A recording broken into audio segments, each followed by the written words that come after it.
Critical Role and Dimension 20 both come to NYC, Baldur's Gate 3 crosses over with wrestling, and a new Final Fantasy Tactics series. That's what I'm talking about! Welcome to Tabletop News Tuesday, our first news rundown of the week. Today, we're talking about some big Dimension 20 and Critical Role news, the potential revival of one of the best video game series of all time, and a wrestling crossover with Baldur's Gate 3. Now remember, if you like these kinds of news rundowns, be sure to like and subscribe so we can keep making them. Now, on to the news. And now, this. Dimension 20 is heading to Madison Square Garden.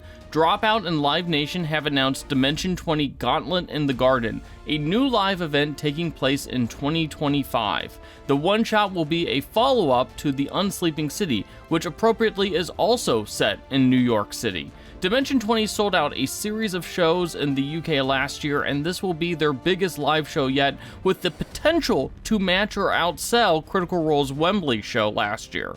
Tickets go on sale later this week, and the show comes out in January 2025. And keep in mind, if you can't watch this one in person, it will be recorded and released on Dropout. Oh, thank God. The LEGO D&D Actual play has been released, featuring Critical Role stars like Anjali Bhimani and Luis Carrazzo, and D&D content creator and cosplayer Ginny D, to celebrate the launch of their new Dungeons & Dragons Red Dragon's Tale LEGO set. But did you know the most impressive bit of LEGO in the entire adventure may have been the table they played on? LEGO has now revealed that the table the cast played on for their D&D Actual play was made entirely out of LEGO bricks. Over 140,000 LEGO bricks to be more specific.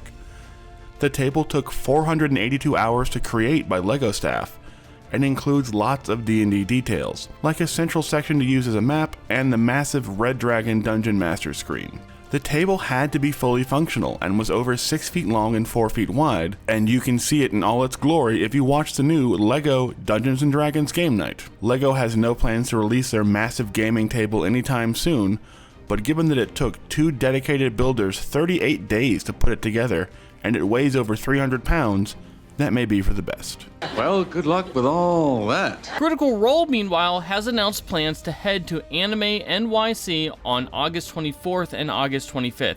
The cast will do a fireside chat to discuss, and I quote, everything going on in Critical Role land, along with a short Q&A session.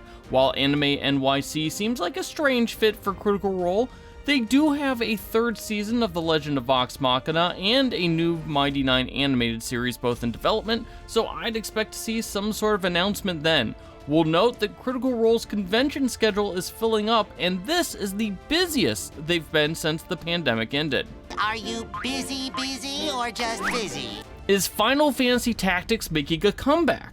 In a recent interview with The Gamer, director Naoki Yoshida said it was probably about time for another Final Fantasy Tactics game. The original Final Fantasy Tactics isn't just one of my favorite games of all time, it's also widely considered to be one of the best games of all time. Well, it seems like the devs want to make a Final Fantasy Tactics game, and they have said that they're still fans of the franchise. It could still be quite some time before we actually see something happen.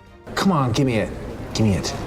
In wrestling news, friend of the channel, Athena, defended her Ring of Honor Women's Championship title wearing gear inspired by Karlach from Baldur's Gate 3. Not only did Athena retain the title, her epic gear and entrance seems to have inspired a ton of tabletop fans to suddenly see what this whole wrestling thing is about.